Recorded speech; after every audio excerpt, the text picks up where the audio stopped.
and welcome to this webinar about basic safety and software development. So again, my name is Dominique. I'm experienced of more than 17 years of medical devices development, and I'm the head of the Department of Electronics and Regulatory Affairs at ValoTec. Again, this is a great pleasure to animate this third webinar. As a reminder, the first one were dedicated to the presentation of the medical regulation, an introduction to the standards, and the presentation of the quality management system. On its side, the second one were related to the risk management and the usability. The duration of this webinar is about 1 hour. So if you have any question, please wait for the end of this presentation where dedicated time is allocated for your questions. So let me detail the outline. In the first part, I will quickly introduce ValoTec and describe our experience. In the second part, I will remind the main requirements of the medical devices regulation and associated standards. Then I will address the standard for basic safety. And finally, I will speak about the software development standard. So let's get started with ValoTec. ValoTec is a spin-off of the famous French École Normale Supérieure and will celebrate this year its 20th birthday. Our mission is to develop and manufacture devices for our customers with 80% of medical devices. And all the developments are based on our 4 historic skills that are the electronics, software, mechanics, and regulation. We have all types of customers, 30% of large companies and 70% of startups, small and medium enterprises. ValoTec incubates all these developments and therefore all the staff, about 25% is located in the offices of Villejuif in the south of Paris. We worked on more than 300 projects with all maturity levels from the ID to the production, but most of the time we complement our customers team to perform some engineering tasks. In addition, and strong being certified ISO 13485 and ISO 9001, we can produce pre-series and small series of devices. Since the beginning, we participated on the development of more than 50 medical devices, 15 of which developed from end to end. And the devices we worked on were related to a variety of medical areas, such as the urology, diabetes, ventilation, dermatology, and so on. Regarding the complexity of the devices, goes from the most cost optimized or battery life optimized device, which is sold in drugstore, to big medical devices needing high power, including advanced functions, such as regulation algorithm, augmented reality, very high speed internal communication, etc. We also had the opportunity to work on devices of all risk classes according to the regulations that we discussed at the first webinar, so from class 1 to class 3. And it goes from patient safe diagnostic equipment to intrusive devices such as a neural implant or visual recording device. Now, let's remind the medical device regulation and the most relevant standards. So we said at the first session that the European market is based on the free movement of goods and the principle of mutual recognition by its member states. And to make this possible, the European administration wrote directives and regulations to enforce the manufacturers to manufacture their products according to certain rules in terms of quality of products, worker and environment respect, organization, and so on. The compliance with these texts is mandatory to commercialize a product because this is what allows the free movement of the goods in the European Union. Some of these texts impose to affix the CE mark, which is the case of the medical regulation. The European regulation is organized by sectors, toys, food, automotive, and so on, and of course the health. And within the health sector, you can find a relevant regulation for the medical devices, which is the 2017/745.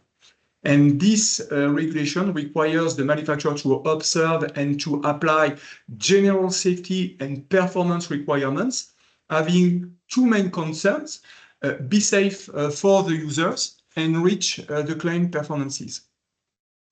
We also told that these requirements are very general topics, and the most appropriate way to justify the compliance with them is using one of several standards. Unlike the regulation or directive, the standards are not mandatory, but as they represent the state of the art of a topic, complying with the standard is the most valuable way to demonstrate the compliance of the device to a technical point. For each regulation and directive, list of standards are provided on the web page of the related regulation or directives, and manufacturers must identify within the various lists the relevant standard to their device and to apply them. When considering the medical devices regulation, there are several standards commonly used, in which the three we saw during the previous webinars that are the ISO 13485 for the quality management system, the ISO 14971 for the risk management, and the IC 62366-1 for the usability, and of course the two we are going to see today that are the IC 60601-1 for the usability, and the IC 62304 related to the software development that you will meet for sure if you are developing a medical device. Whatever the medical device develop, the medical devices regulation suggests a workflow which, when not followed, increases the time to market and the development costs. The first step of this workflow is to define the claims and the functional specifications. Then the next steps are to identify and apply the regulation requirements, meaning identify the device class, fulfill manufacturer obligations, identify applicable requirements and associated standards. And then in step 5, manufacturers have to initiate the various standards, of which the risk management, the usability, and the basic safety, and to identify in there the technical constraints related to their product. With the claims, with the functional specifications, and with the regulatory constraints, manufacturers can write the technical specifications, and after that, they can perform the engineering tasks such as the design, the development, or the proof of concept, or a prototype, and up to the integration tests. Finally, the device follows the certification process from on the right of the slide up to production and commercialization. At last, in this reminder, let's speak about the three standards we saw during the previous webinars, and that are also called by the basic safety standard and the software development standard. So the first one is the ISO 13485 related to the quality management system.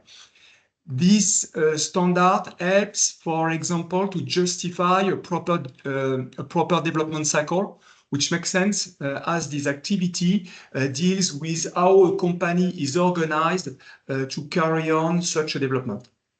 The second standard is the risk management standard, the ISO 14971, and it requires the manufacturers to assess the risks related to the medical devices and requires to decrease them down to an acceptable level. Finally, we talk about the usability standard, the IC 62366-1, that requires to develop the user interface following a development cycle to prevent against the hazardous situations with the device use. So with this context element, let's speak about basic safety. The basic safety is a major concern of all regulations and directives, low voltage directive, machinery, measuring device, and of course, medical devices.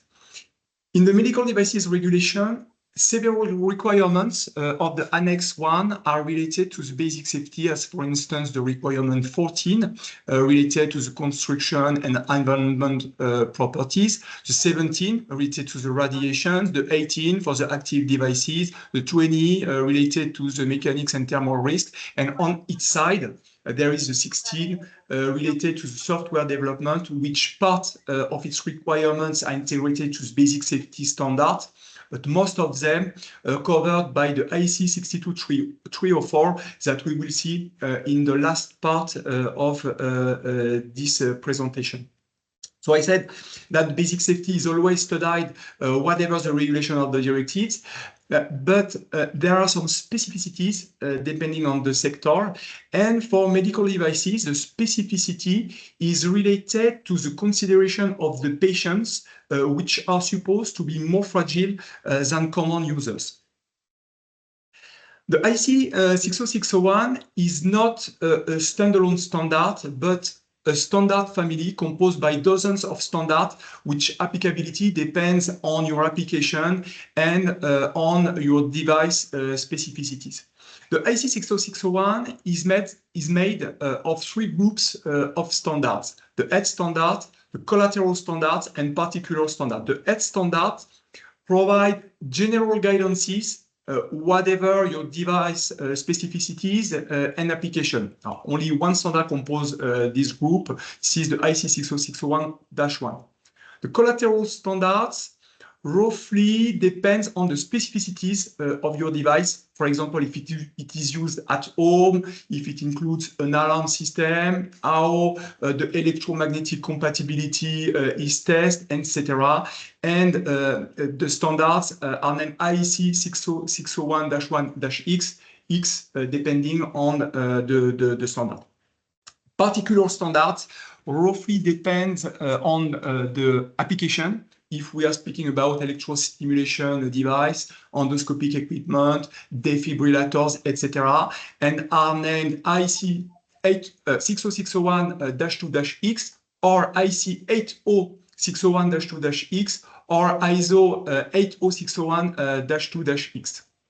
The clauses written in collateral and particular standards replace, modify, or delete clauses of the head standard, but they follow roughly the same organization.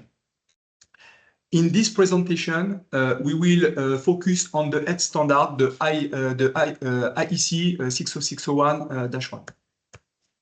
The purpose of this standard is to ensure the devices developed are not hazardous. This standard provides guidances on how to build your device, on what should be described in the documentation, on how the device will be inspected or tested, and so on. Some clauses require to evaluate phenomenon within the risk analysis. Some others require to consider some user interface within the usability. The hazards studied in the standards are such as electrical hazard, mechanical, radiation, temperature, fire spread, etc., etc. So this standard also considers the documentation associated with the device, including the user guide and the labeling applied. A caution with the documentation, because some tests are performed according to indication provided in the user guide. So the documentation should describe realistic conditions. Otherwise, the probability to fail some test is very high. For example, don't write in your IFUs that your device is able to work between minus 40 degrees and plus 80 degrees because it will be tested in these conditions. Keep in mind that tests are always performed in the most unfavorable conditions. For example, doors open, drawers out, wheels unlock, etc. And that's why it is always preferable to avoid unnecessary features and to lock parts that doesn't have to be opened. Now let's have a word on the meaning of basic safety and essential performance. So basic safety is defined as a freedom from inaccessible risks caused by physical hazard when the device is running, for example, electrocution, moving parts, radiation, etc. Basic safety should be guaranteed whatever the test, even if it means that the device stops during the test.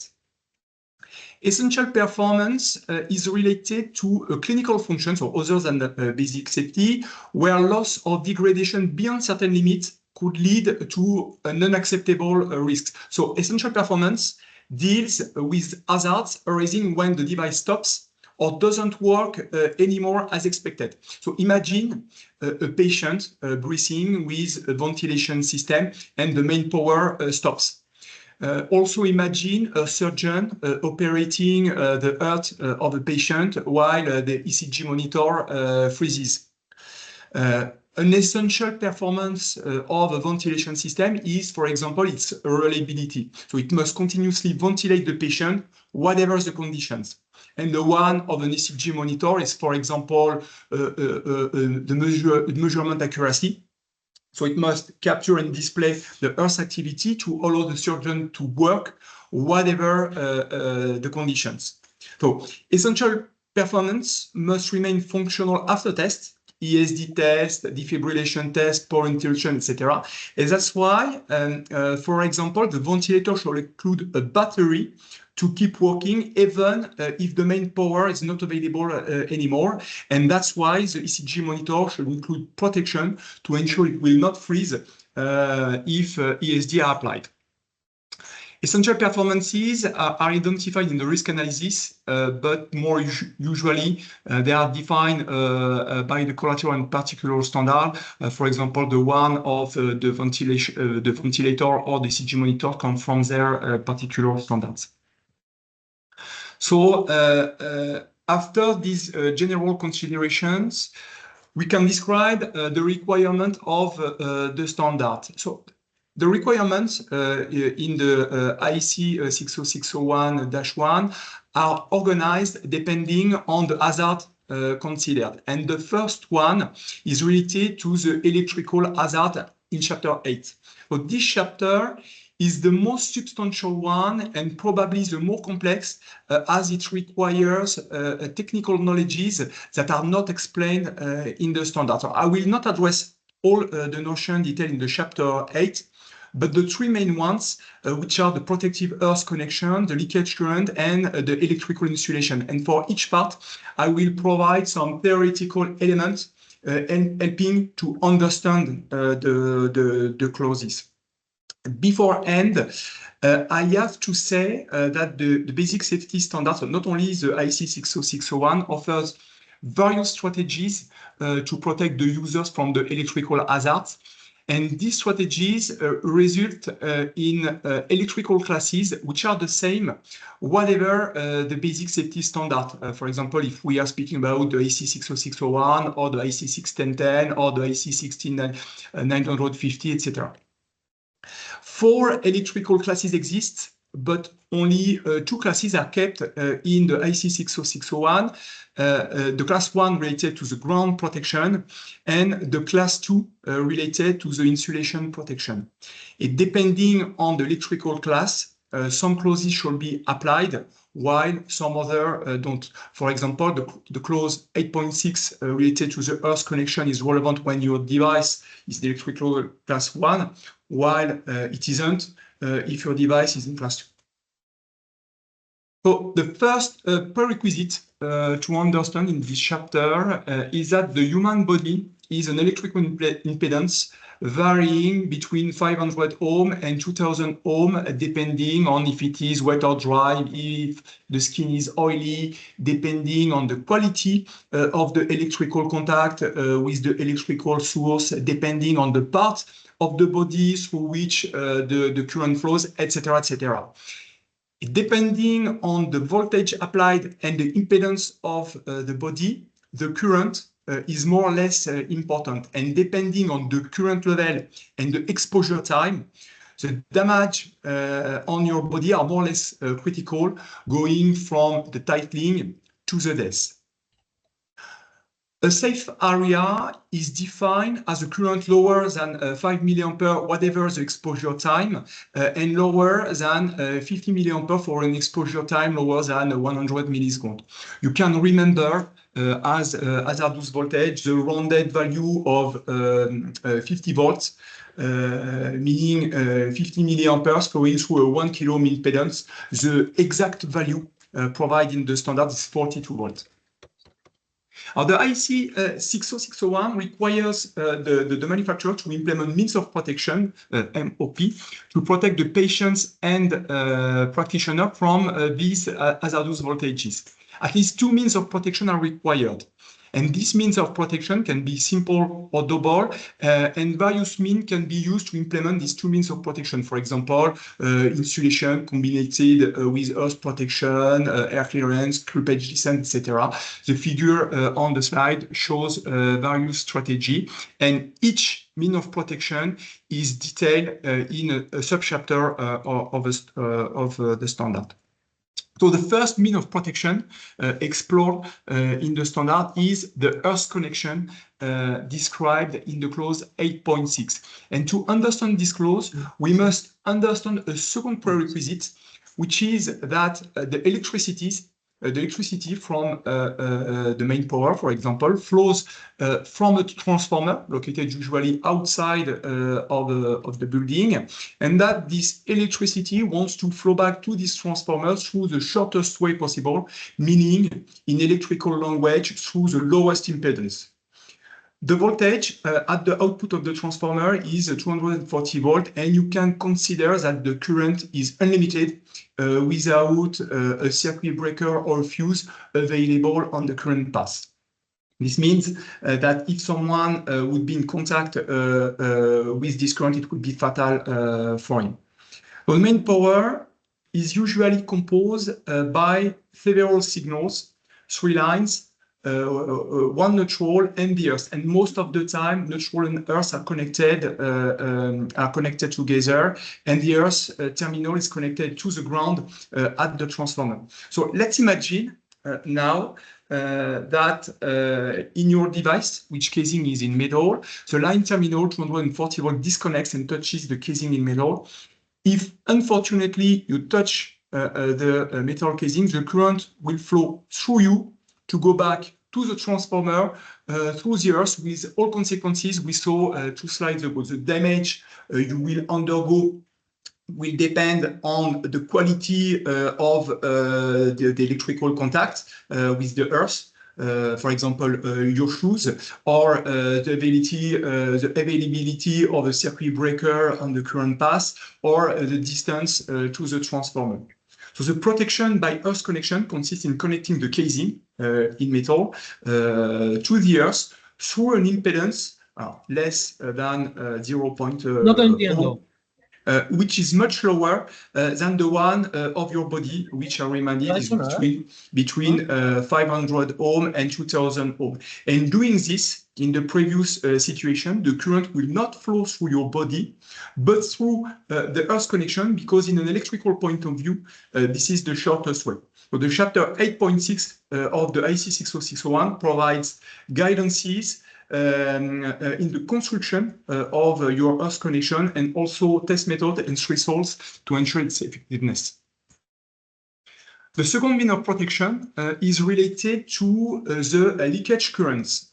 As I told previously, the current flowing from a line to the main sector wants to go back either to the neutral or to the earth, because neutral and earth are connected together most of the time at the transformer.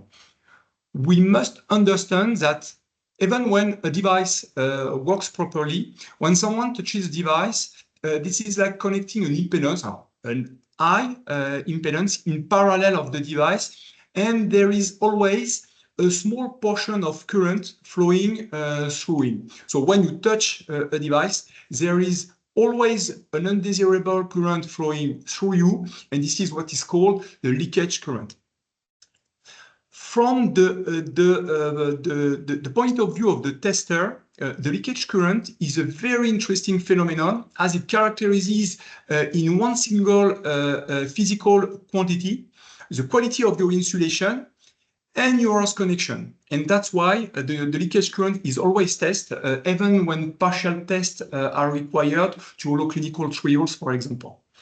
The standard define 4 types of leakage currents, which are described on the 4 pictures. So, the earth leakage current, which is the parasitic current flowing through the insulation of your device, so no consideration of the users in this case. The touch current that are leakage current allowed to flow through the practitioner, considered as more robust than the patients, and auxiliary current and patient leakage currents that are parasitic current allowed to flow through the patients.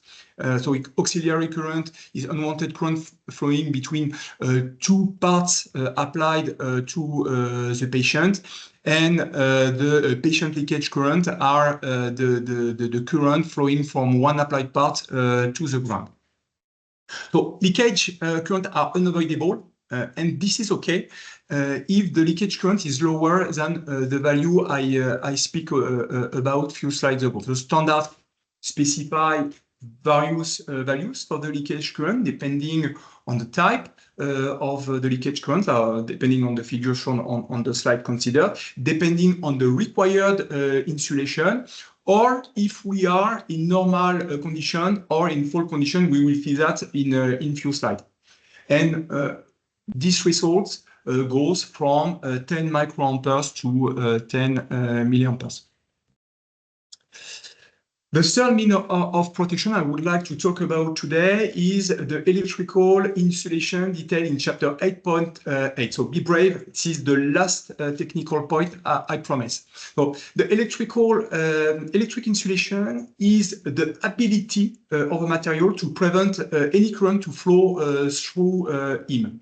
In all devices, this insulation is required to avoid to expose the users to hazardous voltage, such as the main power, for example. That said, whatever the insulating material used, there is always a voltage which depends on the nature of the material and its thickness, from which the current breaks the electrical insulation and flows through the material. And this voltage is called the dielectric strength and can reach several thousands of volts by millimeter of thickness of material. So this chapter describes the requirement and test to be performed on the device to ensure that patients and practitioners are not exposed to hazardous voltage.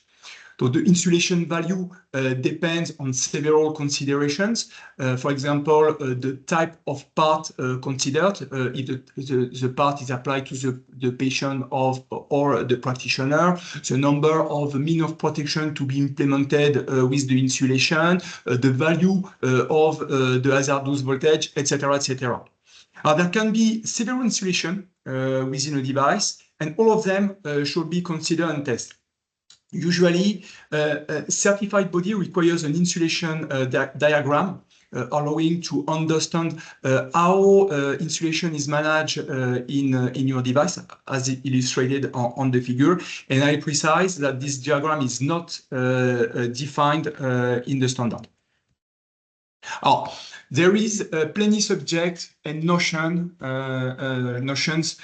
studied in the chapter 8, such as the difference between the mean of patient protection with the mean of operator protection, the equipage distance and air clearance, all the concern with the main connection, such as X and Y, capacitor specification, energy remaining after power plug removing, etc., etc.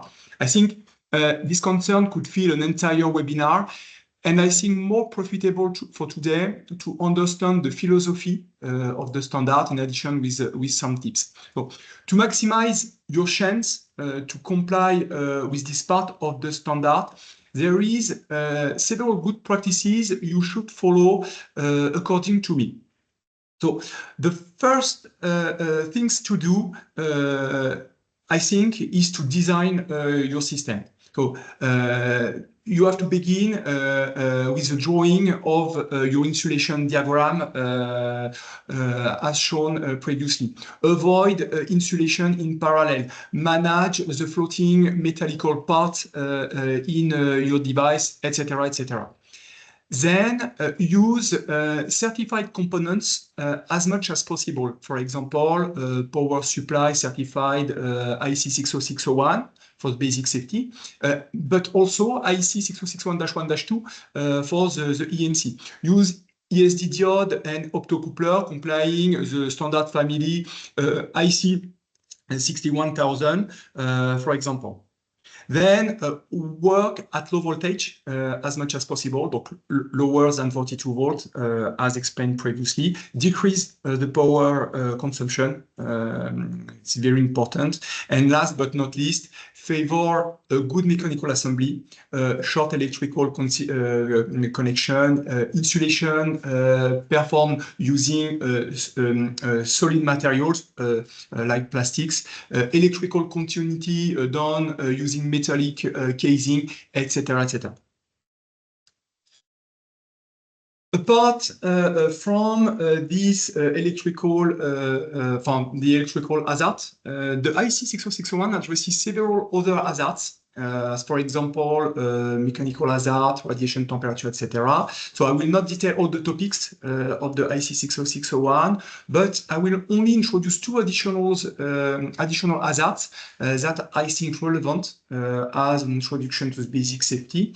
The second hazard studied is the mechanical hazard, and you can find in this chapter guidances and test methods for the moving parts that are able to crush an hand, to pound the foot, or to cut fingers, for example. But the chapter also studies mechanical stability of your device, with door and withdraw open, with the rollers, etc. The vibration generated by the device, the acoustic energy, and so on. The mechanical safety is checked by tests. So standard provide method and threshold, but also a check by inspection of the device itself or inspection of the documentation, including your user manual, risk analysis, and usability.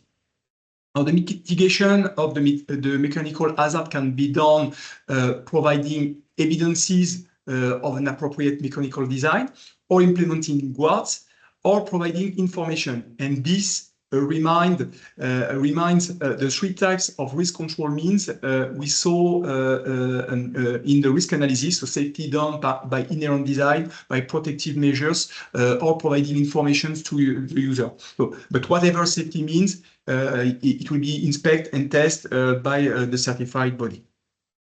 The third hazard, I think interesting to speak about as an introduction to the basic safety standard, is the fire spread.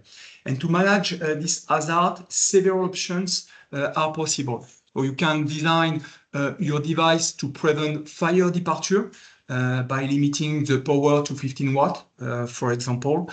You can design your device to stop or to limit the fire spread, considering the robustness of the casing, avoiding flammable plastic materials, or using the one compatible UL 94, for example, limiting the aperture in your casing, etc., etc. Or you can demonstrate that the fire cannot start in your device, and in that case, you have to test. The certified body will test your device in single fault connections, blocking the motor inside your device, shortcutting the secondary circuit, disabling the thermostat, etc., etc. So single fault conditions is the last point I would like to talk about regarding the basic safety standard. So a device should be safe in normal conditions, but also in single fault condition. And this means that a device should be safe if identified failures occur one by one. Electrical insulation failure, for example, earth protection disconnected, alarm system out of service, engine overrun, etc. And this philosophy is main concern having a huge impact on most of the chapters of this standard. There is two ways to fulfill this requirement. Again, by inherent safe design, ensuring that the considered part will probably not fail during the device life.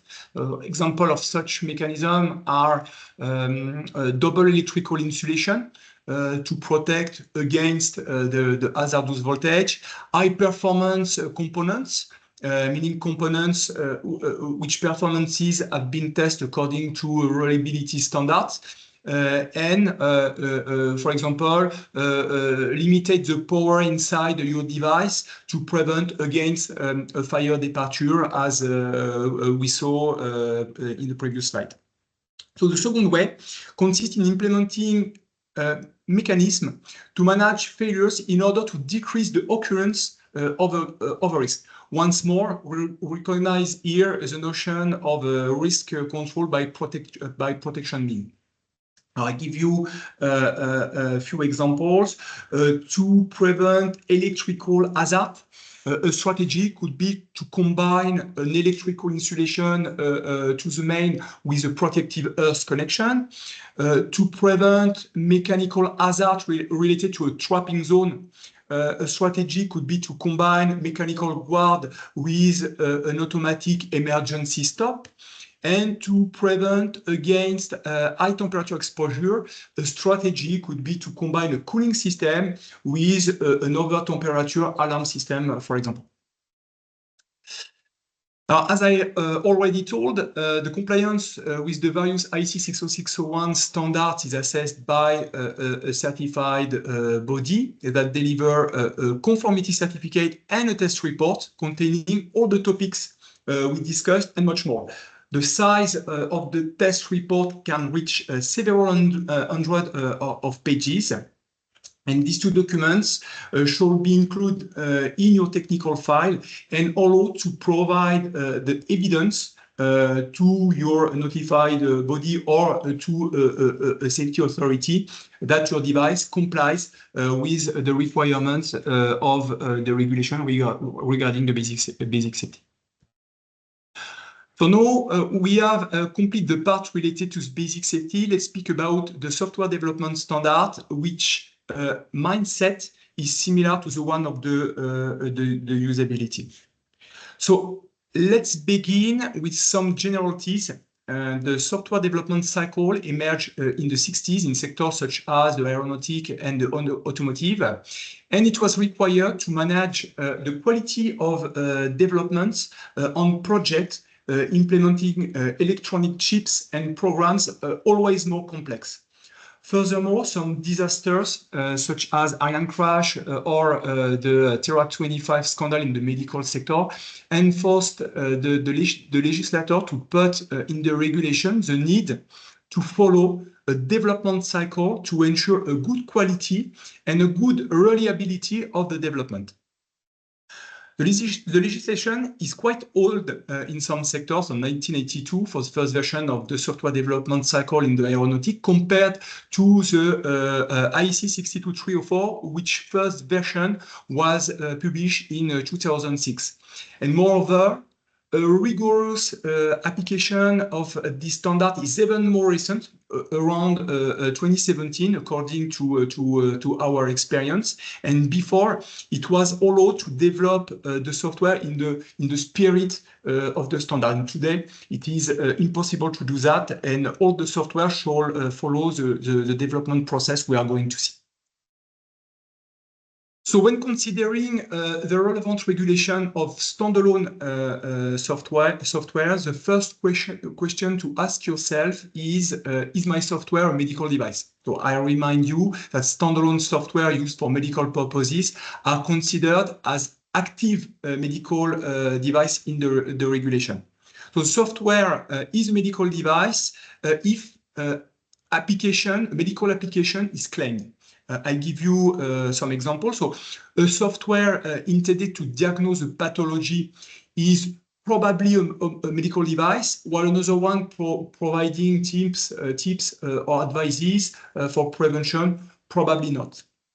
A software intended to calculate the dose of a drug probably is a medical device, while another one intended to remind the user to take their medicine, probably not. So the IEC 62304 is relevant for standalone softwares, but also for embedded software, whatever the language, and the target. And caution, because the program for software is assessed with its target, and therefore the perennity of your target should be considered. The IEC 62304 requires the manufacturers to develop their software according to a development cycle, and therefore they have to carry out and to record some activities such as the planification, who does the job, when, how, with what tool, etc. Identification of the risks related to the device use, specification, design and architecture, development of the programs and tests, unit tests, integration tests, functional tests. The IEC 62304 addresses more topics than only the software development. For instance, it addresses the maintenance, the configuration management, the resolution of the problem, etc. But for today, we will only focus on the software development. As I just said, the risks related to the software should be evaluated, and the IEC 62304 introduces the notion of software classes depending on the risks related to the software use. So class A means that the software is not able to injure the users. Class B is the class of software able to injure the users, but in a non-serious way. And class C is for the hazardous softwares. The higher the risk class, the higher the number of activity that should be handled in the context of the IEC 62304. When your software is in class A, the manufacturer only has to document at a functional level. When it is in class B, you should document at architectural level, meaning functional level, architectural design, and interaction between the software units considered as black boxes. And when the software is in class C, manufacturer should document at detailed design level, so functional, architectural, and software units as a white box, including all interaction. By default, the risk class is the highest one, class C, and the risk analysis allowed to provide the demonstration that the risk class is lower than class C. The standard also introduces the notion of SOUP, software of unknown provenance. So, a software of unknown provenance is a software used in medical device, but which did not follow the development cycle described in the standard. So, example of software of unknown provenance could be, for example, an operating system, libraries, off-the-shelf programs, etc. So, difficulty with the SOUPs comes from the dependencies of the program with other piece of program, the amount of documentation to produce, and the way to test this software of unknown provenance. The illustration on the slide shows the direct dependency, so only the first level of Qt, which is a graphical library widely used by the developer. So if you implement this library, the number of software of software of unknown provenance is huge, and sometimes it is easier to write a function than to justify and to manage all this soup. So depending on the risk class, the management of the soup is different. In class A, as the validation is at the system levels, the use of the soup is quite transparent. So it is only required to list the soup and to periodically have a review on the versions and the potential bugs detected by the community. In Class B and Class C, the management of the soup becomes an issue, and especially their test, as every other software unit. And most of the case, it requires to use dedicated operating system or tools.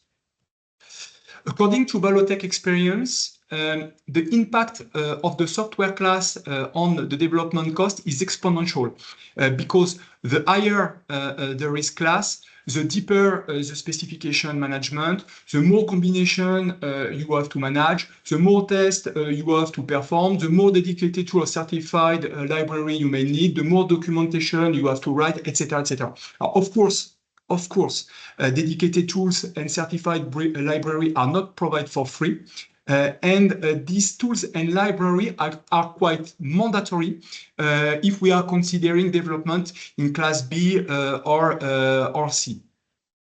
For your information, the cost of these items can reach several hundred of thousand euros before we start programming. So let's imagine now that the development cost of the software outside of the consideration of the IC 62304 is 1.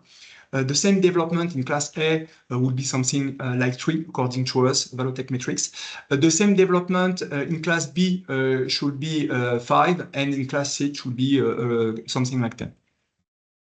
So to manage this, the IC 62304 allows to decompose a software system into a software element. And if the demonstration of the independence of a software element is provided, so the word for that is segregation.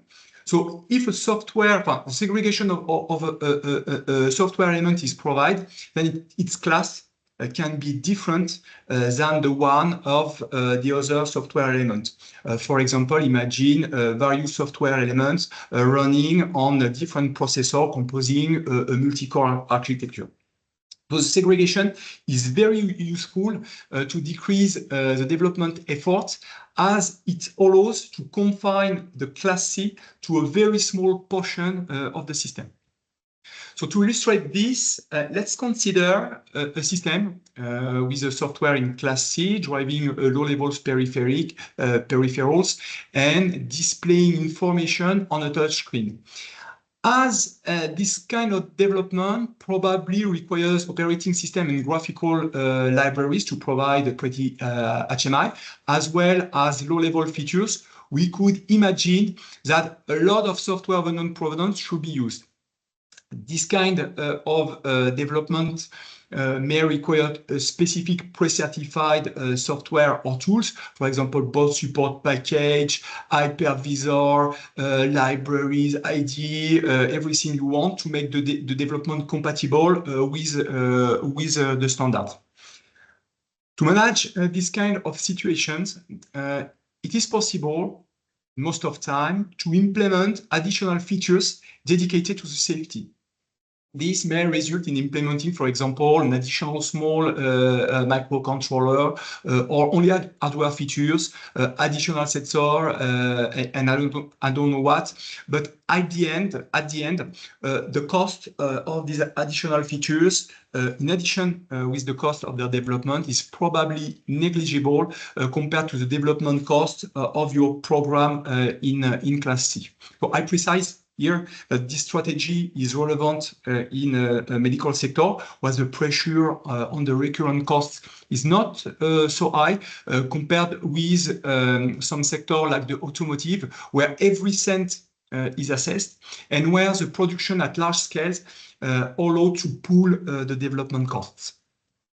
So having these elements in mind, let's see what is expected when speaking about software development. So the first thing to do is the development plan. And this part aims to document how the project is organized. So the processes in place based on your quality management system.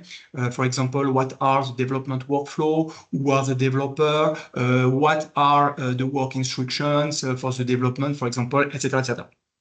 What are the deliverables, specification document, design report, test report, software elements, including the version of each element.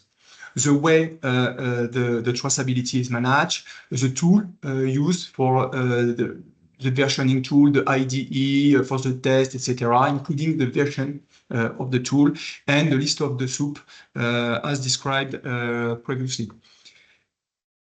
At this step, I would like to insist on the traceability, which is the cartography of the relationships between the items. For example, the specifications with the element of the design, with the test case, etc. Traceability is a requirement of the IEC 62304, which is limited to the software, but more broadly, traceability helps to demonstrate that all the device specifications have been implemented and are operating, including the requirement of the regulation itself, the basic safety, and of course the risk control means used in the context of the ISO 14071. The traceability of the device is a very exhaustive work as it shall cover all parts of the device, software, of course, in the context of the IEC 62304, but also for the electronics, mechanics, etc.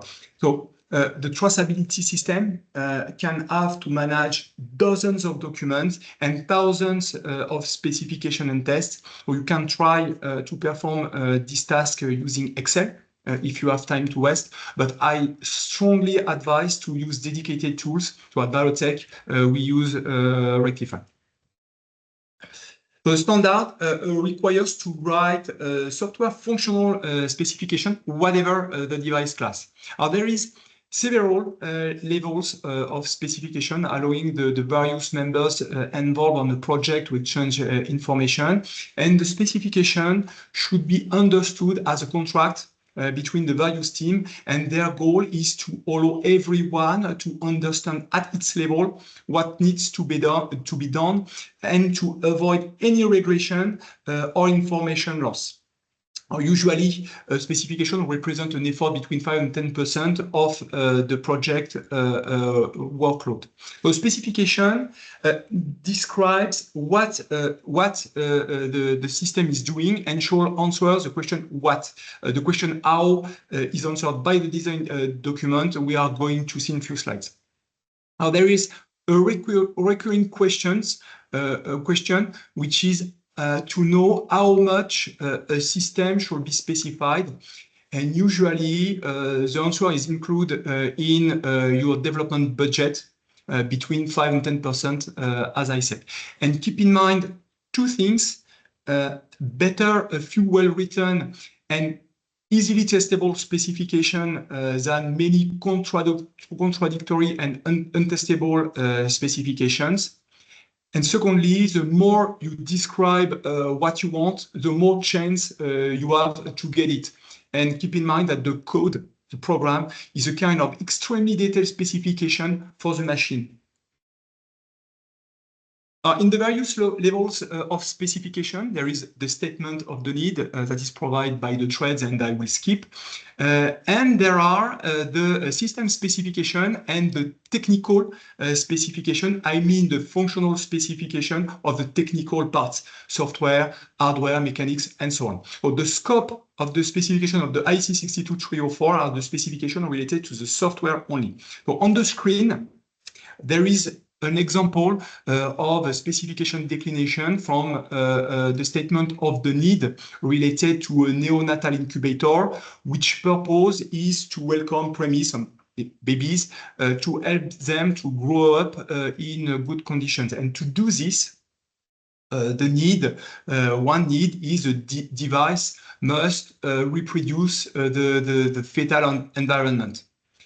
From this need, we can formulate several system specifications, several dozens probably. One of them being the device shall adjust the temperature of the nest to a target. And this specification is accompanied with a target, expected value, and tolerances associated with the target.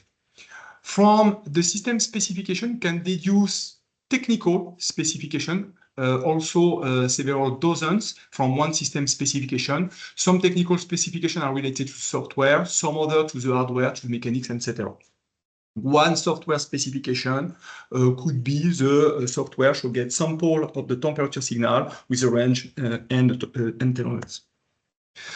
So software requirements are input for software design, the implementation and the test, etc. And therefore, the quality with which this task is carried out will impact all next steps. So to write a specification properly, there are several rules, good practices to follow. It should be unique, unambiguous, traceable, not contradict other specifications, should be testable, and the answer will be yes, no, or a value, and if it is a value, tolerances should be defined, etc., etc. So after specifications, comes the architecture, and this time the question to answer is how. So this step is only mandatory for class B and C, and it is not a small job, as the software architecture should match the specification, describe the software system, and identify the software element. Be divided into software units, document the interfaces between the software unit, but also with the hardware, document the segregation if it is required to justify the class of various software pieces, and provide the evidences that your architecture allow a proper execution and use of the software of the non-provenance, as we have seen previously. There is several ways to fulfill the standard requirements related to the architecture. At ValoTec, the architecture is managed the same way as the specification, using the traceability system, and using quite the same forms as the specification. So if we consider our example of a neonatal incubator, an element of architecture related to specification, the software should get sample of the temperature signal, could be the software should drive an analog to digital converter with a resolution and tolerances. So at ValoTec, diagrams such as the block diagram shown on previous slide are often used to help the developer to understand more easily how to implement the software. But this kind of diagram cannot be used for the traceability as it is not testable. So after the architecture comes the detailed design, and this step is only required for class C. And this time, the detailed design should allow a proper implementation by providing evidence that the software detailed design implements the architecture, describing all the software units, and detailing all the interfaces between the software units and with all external components. And once more, diagrams eases the understanding of the design, but cannot be used for the traceability as it is not testable. So again, there are several ways to fulfill the requirements at ValoTec. This is based on our traceability system and the same forms as the one used for specifications and the architecture. So if we consider our example of neonatal incubator, an element of detailed design related to the architecture. Architecture is the sample should be scaled to match temperature, for example. So the detailed design associated with this could be the temperature scaling formula is temperature equals a first coefficient multiplied by the square of the sample plus a coefficient multiplied by a sample plus a third coefficient, for example. Once the detailed design and the implementation are done, comes the test. So I will merge here the unit test, integration test, and functional test, and they are performed the same way. So unit tests are only required for class C, integration test for class B and C, and functional test, whatever the class. So some requirements related to unit integration tests are the following: strategy, methods, and procedure put in place for the testing must be documented. Acceptance criteria must be established and verified. Correct integration must be verified. No regression tests should be carried out, and test result should be recorded. There is several test strategies to fulfill these requirements. For example, inspection, review by pairs, static test, dynamic test, institute tests, meaning hardware tests of the program running with its processor. So I will not speak about inspection in situ tests that everyone can understand. I will focus here on static test and dynamic test. So static test aims to simulate the software under test and to run it with all its variables, to run all the variables with all possible combinatory. And doing this, it is possible to detect failures such as division by zero, dead code, memory overflow, etc. Alors, this tool also allows to detect, to check the syntax of your program and even check the coding rules you described in your software development plan. So static tests are performed using dedicated tools. Example of such tools are, for example, Code Sonar, SonarCube, or stuff like this. Dynamic tests are dedicated programs so written by your team in the same time than the software under test that instantiate the software element and run it. And this program, for example, inject a stimuli signal and check the output signal to verify the behavior of your program. Dynamic test programs can generate test reports and can also be called automatically, for example, every night or at every new build or every new commit on your versioning tool.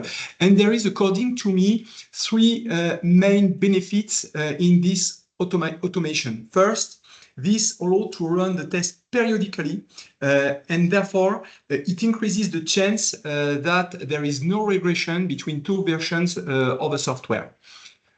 Two, the effort in writing the dynamic test is much lower than replay manually all the tests at each modification. I remind it from the unit test to the integration test. And three, dynamic tests can run in hidden time at night, for example, and deliver a report in the morning. So we have complete the description of the software development cycle, and I would like to provide you some metrics about the repartition of the effort. So the data I'm going to share with you are commonly shared metrics. Depends on the maturity of your project, the skills and experience of your team, the priority of your project in your task list, etc.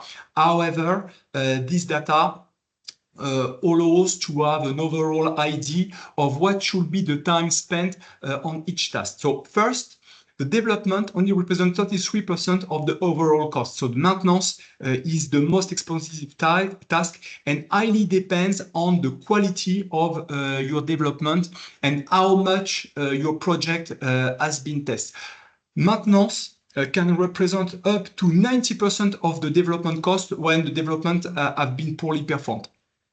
Then about the same effort should be done between the four tasks that are the specification, the design, the coding, and the test. This matrix shows that the development cycle could be an opportunity to decrease the cost of your maintenance and at the end the cost of the whole project. So think about it. Last point about the IC 62304 I would like to talk about is the software release. So when all the developments are complete, that all parts have been tested, that your documentation traceability are up to date, the software release can be done. It is not required to have no anomalies. What matters is to document the residual anomalies to provide evidence that the software works and that it is safe. So The software must be archived and delivered in a reliable and adequate manner. And usually, company uses versioning tools to fulfill these constraints. At ValoTec, we use Git to store and manage the various versions of our developments.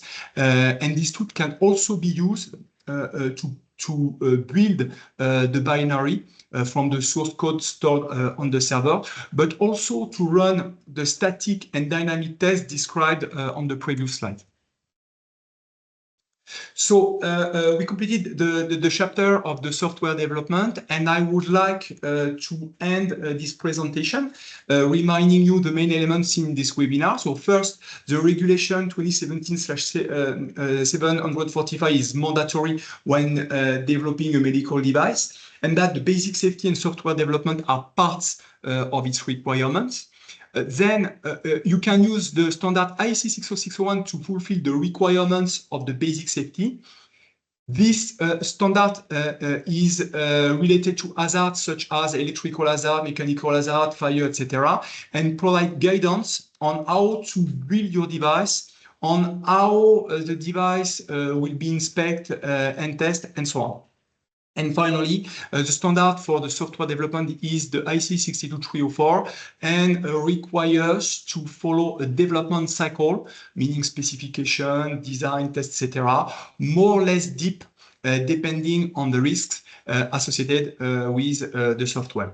And finally, I strongly advise not to underestimate the preliminary stages of the development, such as identification of the standard requirements, for example, to avoid missing features which may result in basic safety test fail or increase your software development effort. So I thank you for your attention, and I'm waiting